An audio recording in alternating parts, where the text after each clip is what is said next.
Hello, welcome to PPC one shot. बोले तो एक क्लास चैप्टर खल्लास, और अब हम चैप्टर की बात कर रहे हैं पृष्ठीय क्षेत्रफल और आयतन। अब इस चैप्टर में हमें क्या क्या पढ़ना है, तो इस चैप्टर में हमें घनाभ, घन, बेलन, शंकु, गोला और छिन्नक, इन सब के बारे में हम डिस्कस करेंगे।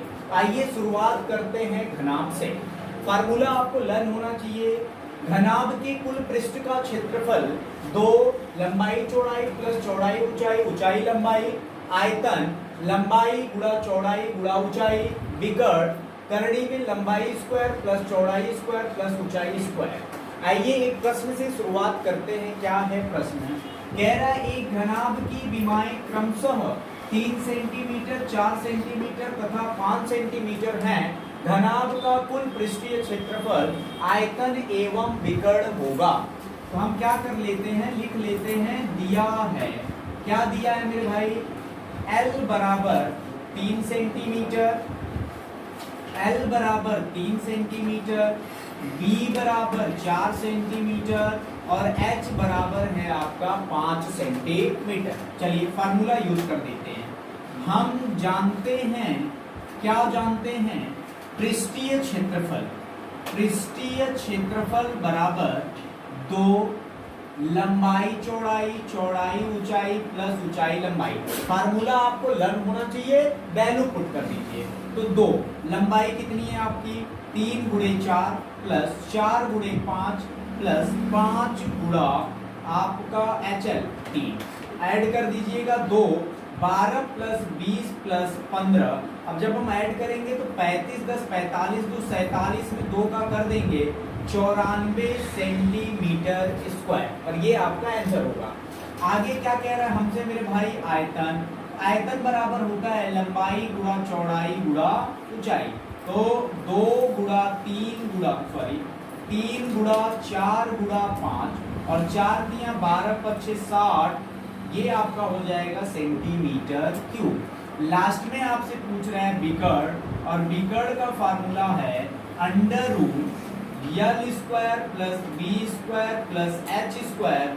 ये आपका हो जाएगा बोले तो 3 square plus 4 square plus 5 square, तो 9 16 25 और 9 16 25 मतलब करड़ी में 50, और यही आपका क्या हो जाएगा? आंसर। तो सिंपल सा फार्मूला आपको लर्न करना पड़ेगा, लर्न होना चाहिए, और क्वेश्चन को आप सॉल्व कर लेंगे। आगे घन की बात करते हैं। घन के संपूर्ण पृष्ठ का क्षेत्रफल 6a स्क्वायर, आयतन भुजा क्यूब और विकर्ण करड़ी में 3 गुणा भुजा। एक प्रश्न की बात करते हैं, थोड़ी सी ये प्रश्न को ध्यान से देखिएगा।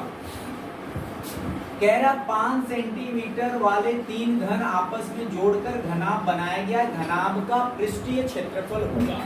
देखो अब मैं फिगर बना नहीं सकता हूँ, थोड़ा स्पेस की समस्या है मेरे पास, तो आप इतना दिमाग में रख लीजिएगा, जब भी घनों को जोड़ा जाता है तो केवल उसके लंबाई में परिवर्तन होता है, चौड़ाई और ऊंचाई सेम होती है।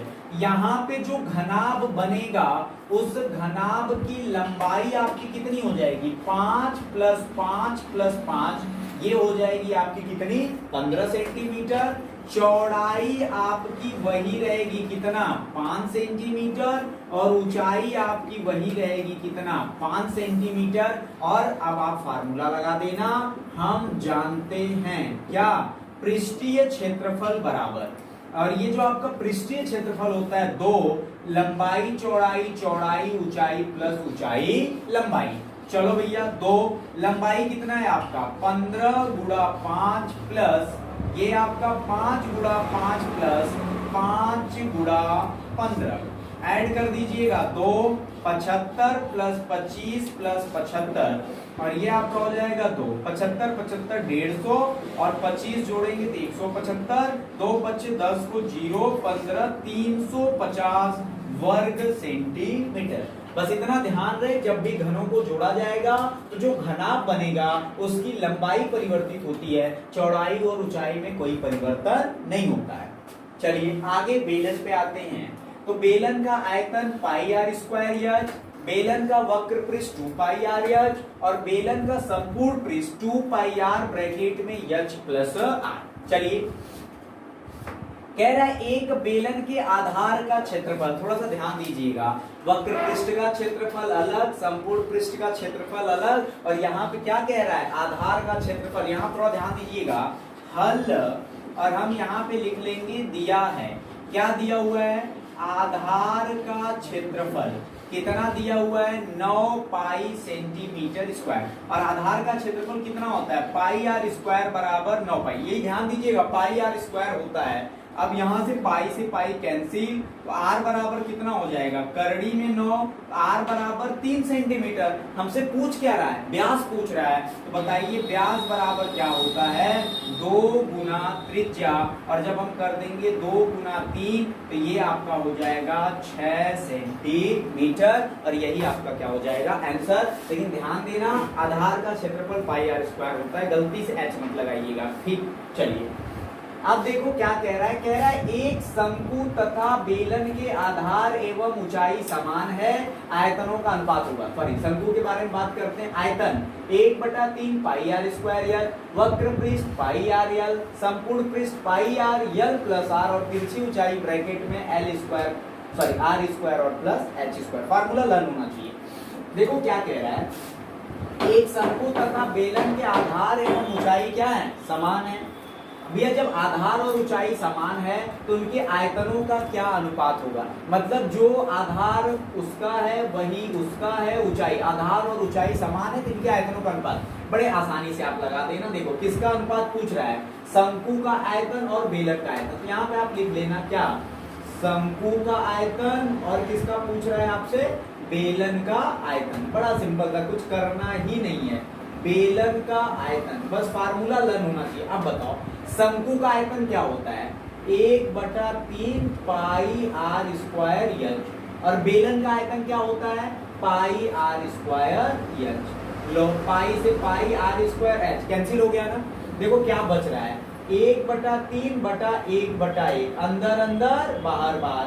अब हम करेंगे तो ये कितना आ जाएगा, 1/3, और 1/3 का मतलब हो जाएगा 1:3, और यही आपका क्या हो जाएगा, आंसर हो जाएगा। कुछ नहीं, फार्मूला लर्न है तो क्वेश्चंस हम बना ले जाएंगे। फार्मूला लर्न करना नेसेसरी है, फार्मूला आपको नहीं लर्न है, बहुत आइडिया आपके पास है, तब भी बनाने में आपको मुश्किल होगा।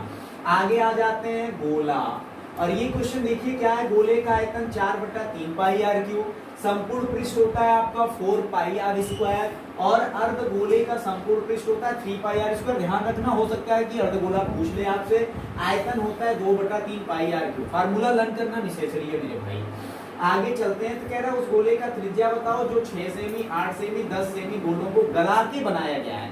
तो मतलब अब देखो, तो गला के बनाया गया तो सिंपल सा है, जो संपूर्ण गोले का आयतन होगा, ध्यान दीजिएगा यहाँ पे, जो संपूर्ण गोले का आयतन होगा, संपूर्ण गोले का आयतन होगा वो किसके बराबर होगा, इस 6 सेंटीमीटर स्क्वायर के आयतन, 8 सेंटीमीटर वाले के आयतन और 10 सेंटीमीटर वाले के आयतन के बराबर होगा, है ना। अगर हम इसको इस तरीके से लगा लेते हैं, जैसे लिख लो, दिया है, क्या दिया हुआ है, R1 मान लो कितना दिया हुआ है, 6 सेंटीमीटर, R2 कितना दिया है, 8 सेंटीमीटर, और R3 कितना दिया हुआ है, 10 सेंटीमीटर ना। गला के एक गोला बना दिया गया है, तो गोले का आयतन बराबर, देखो गोले का आयतन बराबर, ध्यान से थोड़ा सा यहीं पे समझ लेना। अब बताओ गोले का आयतन का क्या होता है, 4/3 पाई आर क्यूब। यहाँ पे क्या होगा, 4/3 पाई, ये R1 है, यहाँ पे क्या हो जाएगा, R1 क्यूब, प्लस का 4/3 पाई R2 क्यूब, और प्लस का 4/3 पाई R3 क्यूब हो जाएगा। और गोले का आयतन क्या होगा, 4/3 पाई R क्यूब बराबर। अब यहाँ से 4/3 पाई कॉमन ले लो, क्या बचेगा, R1 क्यूब, R2 क्यूब, और क्या हो जाएगा, R3 क्यूब। ये पूरा पूरा इससे क्या हो गया, कैंसिल। तो R का क्यूब बराबर, अब बताओ R1 की वैल्यू कितनी है तुम्हारी, 6 का क्यूब, 8 का क्यूब और 10 का क्यूब। ये आपका हो जाएगा 216, 8/64/512, और ये आपका कितना हो जाएगा, 1000। अब बताओ R क्यूब बराबर कितना आ जाएगा, सबको जोड़ दो भैया, तो ये तुम्हारा 1000, ये 1500, 2 1700, ये हो जाएगा 1700 कितना, 28।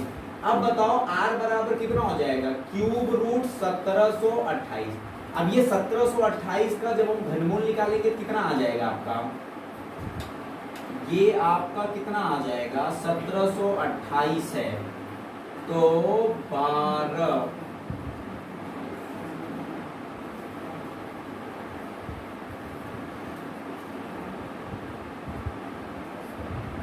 1728 निकाल लिया जाए। चलिए जो भी आएगा आप वही उसका क्या कर दीजिएगा, आंसर कर लीजिएगा, ठीक है। 1728 का क्यूब रूट आप निकाल लीजिएगा, जो आएगा वही आपका क्या हो जाएगा, आंसर हो जाएगा। यही पूछ रहा है ना, उस गोले का त्रिज्या, तो उस गोले की त्रिज्या इसका जो क्यूब रूट आएगा वही आपका हो जाएगा, ठीक है। Okay, thank you, thanks for watching, thank you so much.